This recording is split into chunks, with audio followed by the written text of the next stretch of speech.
Two very entertaining human beings linked up on an entertainment program yesterday. John Calipari went on the Pat McAfee show and he dropped some gems. I highly encourage everybody to watch the entire segment if you can find it. It was wildly entertaining, but the biggest head turner from Cal's appearance on the Pat McAfee show was this. He said, quote, I'm telling you guys, or I'm telling kids, you don't want to trip over nickels trying to get to 200 million. My guys have made $6 billion in the NBA. When I say that, if you're willing to take an extra 800,000 to go and you're telling me you want to be a pro, have at it. He's talking through the whole approach of when should guys leave for the NBA, when should they not. Cal's Arkansas team for next year has arguably more retention than any John Calipari team we've seen in 15 years. So, kind of an interesting time to have this conversation as Carter Knox returns to Arkansas instead of going to the NBA. But Cal likes to flaunt his NBA success. We know that. To put it in the terms of my guys have made $6 billion in the NBA, you found this staggering last night. Yeah, honestly, I mean, I texted you and Cart this immediately. I think this is the most impressive stat in the history of basketball. I'm talking high school, college, NBA, dating back to when, is it Jerry Naismith? Whoever it was that invented the sport, invented it. This is the greatest thing I've ever heard. It doesn't make sense to me how it's 6 billion. It also makes perfect sense to me because it is 6 billion. I've also decided to put every single I want to be the first billionaire athlete on the hot seat. Because now John Calipari's at six. I'm not impressed anymore. He's literally the Los Angeles Lakers just sold for $10 billion. I think he's worth more than every other NBA team, like in terms of valuation. Other than the Los Angeles Lakers, maybe the New York Knicks, maybe the Golden State Warriors, but this number is just so high. Um, Extremely impressive. Clearly, if you not only do you want to get to the NBA, but if you want to have sustained success in the NBA, make a lot of money, go play for Cal. Yeah, so how much like so this is true, right? It's a staggering number to hear him say out loud. It's true. We know Cal always has arguably cared more about like his players' professional futures than anything else. And I consider myself a Calipari fan. I know you do too. I think our whole channel does. Like, I think his approach has been fascinating. It's overwhelmingly worked. I think there is something admirable about a coach prioritizing his players' futures more than individual success, even as a coach. You could debate how sincere that is. Like, we know Cal is a Cal guy through and through too. Like saying this out loud is also framing himself very nicely. It's not exactly a fully unselfish endeavor here, but I don't know. It's impressive on one hand. I don't dispute it. I don't doubt it. It's awesome. How much like you saying if you want to make money in the NBA, go play for Cal. How much of that is still true today versus was Cal just the earliest adopter of what everyone is doing now? You know, like do we really give Cal credit for molding John Wall? Yes. Yeah. Well, he taught him how to Really? do Dougie. He's the one that taught him how to do the Dougie. Uh, I still think, I know I've said this a lot on the videos. I think you and I have done them, but it might be when I was doing them with Cart. It blows my mind Reed Shepard went fourth, and I think that's all Cal. I think Dillingham going eight is all Cal. And that's no disrespect to either one of those players, but I think both those picks were high. And I think there's an element of relationships Cal has that gets coaches and gets front offices and gets scouts to watch tape twice or go to two games instead of one. And I think that second time they go through stuff and they're listening to what Cal's saying about the player helps them get drafted higher than they should. Now, granted, I mean, like 90% of this money is made off, like you said, John Wall, number one pick. Cat, I think, was a number one pick. Anthony Davis was definitely a number one pick. So there's a lot of guys where he hasn't had to do that for. But I think about like Daniel Orton got a lot of chances in the NBA. Willie Cauley Stein got a couple extra chances he probably didn't deserve in the NBA. I think there's a lot of guys that get extra chances in the NBA due to the relationships Calipari has with teams. So maybe he isn't like the best players who probably make up 4 or 5 billion of this. He doesn't necessarily do anything but recruit them to his team. But I think there's some dudes that like should be playing overseas that are still in the NBA or got a second chance in the NBA just because Cal's friends with somebody. That's fair. Like the fact that Cal had success with all of the biggest names has a trickle down effect to like the 80%, right? If this 6 billion figure is coming from 20% of Cal's pros, the other 80% are the ones benefiting from it. He's created new opportunities for it. I buy that argument. I think that's real. You got me thinking as you were talking through Reed Shepherd and Rob Dillingham. If John Calipari coached last year's Kentucky team, where do guys like Jackson Robinson and Kobe Brea and I even Otega Owe go in the draft? He's the one. Ortega the top 20 pick. If I, Cal was his coach last year. I think so. I think so. I think so. And that's no disrespect to Mark Pope because I actually think Mark Pope got way more out of Ortega than Cal would. But I think Cal would just be like, hey, like watch him play defense for a little bit. And then some team would convince themselves he's Lou Dort because I'm convinced Ortega always Lou Dort. And I think if you could just get some team to watch a second time and a third time, Ortega always gonna be one of the best players in college basketball next year. He's also an NBA dude tomorrow.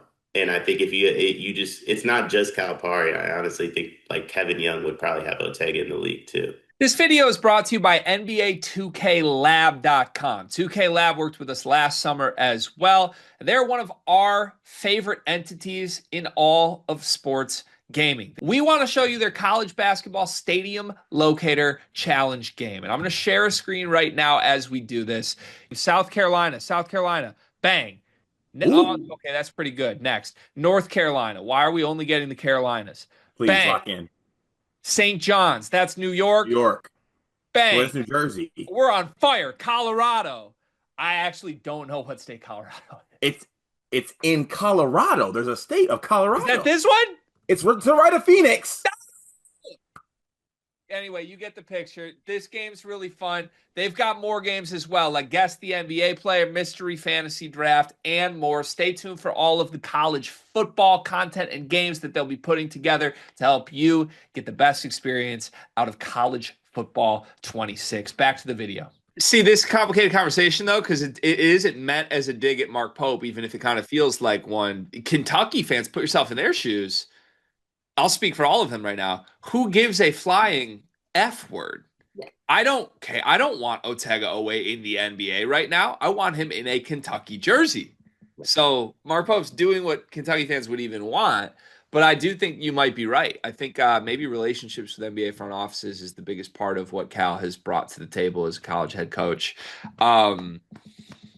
He also talked about Cat. He said Cat in the lead up to the draft process, Cal was like, "Man, Lakers picking second, Cat. We might want you to go too." And Cat was like, "Nah, I'll wear a coat. I'm good." And he ended up going first. And it's making me like Karl Anthony Towns once I heard that. That's such a fire quote. I love that. Yeah, I'll just throw a jacket on. I'll be all right, Cal. Don't worry about me. That's phenomenal. Also, Big Cat probably makes up the most money on this list, right? Him or AD? Yeah, it's got to be. I would think Anthony Davis first. Then probably is Cat too.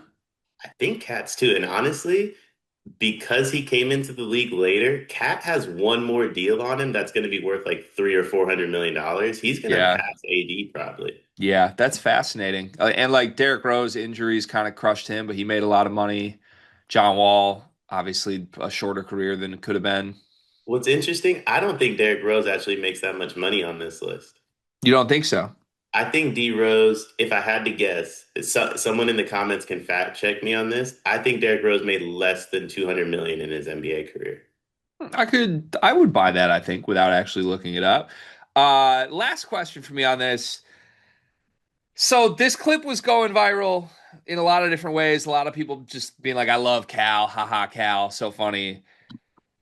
Jeff Goodman quote tweeted it, and I'm just going to read the tweet. He said, $6 billion in NBA earnings, 23 lottery picks while at Kentucky, and one national title. Your thoughts? I mean, how many coaches have less than $50 million NBA earnings, two first round picks, zero national titles? So like, I mean, you know what I mean? Like, how many coaches truly have won the national championship a plethora of times, right? You have Hurley. I think that's it off the top. I mean, Coach K, but like that active coaches, is it just Hurley who has multiple national titles on him? I'm looking right now. Multiple championships. There are only 1, 2, 3, 4, 5, 6, 7, 8, 9, 10, 11, 12, 13, 14, 15, 16, 17 coaches in college basketball history with two or more titles, and only three are currently active. Rick Pitino, Dan Hurley, Bill Self. I forgot about Patino himself. That's a hand up. That's on me. But nonetheless, right? Like Cal's had as much success as anybody in one of the toughest conferences in the country. And then also he's taking young men and like changing their families' lives forever. So, I mean, not that the others aren't. I don't see any issue with what Cal's done. And honestly, I think when it's all said and done and Cal's sitting, on his porch drinking a whiskey, just enjoying retirement, I think there's more fulfillment he'll have out of being able to turn his television on with his national championship hanging above it and all the jerseys of the players behind him and watching half his roster still playing basketball, than if he didn't have anybody in the NBA, but he had two or three national championships. Yeah, Cal's become such an interesting figure in all of this to me. Like I would love to know how this ends for him. He defined the sport for 10 plus years at Kentucky. And I think it is fair for people like Goodman or others to point out that he probably should have won more championships. Yeah. He made multiple national title appearances, he made multiple Final Fours, and just point blank, he had the most talented rosters in the sport for 10 plus years. So it's one of those things. It's weird. Like, part of me thinks Calipari would still be the head coach at Kentucky if he wasn't assembling such talented rosters. If he had the same exact results he had with Trent Noah's and Travis Perry's, I think he might still be there, but he didn't. He brought in five of the top 10 best recruits every single year that we knew were going straight to the NBA. And once it felt like that model wasn't working anymore, that's when everything went sour. So I don't know. Winning is hard. Like when I saw that tweet from Goodman, my gut was like, man, it's making it seem like it's a lot easier to win a national title than it really is. But like you said, how many guys have zero? It's really, really hard to do it. Should Cal have probably had at least two? Yeah, I would hear that. How many titles, like, how many great Hall of Fame coaches are going to retire with one title? Like Tom Izzo's going to retire with one title. Are you going to look me in the eyes and be like, he should have more? He's had a great career. So has Cal. So feels a little weird for me to go down that path, you know?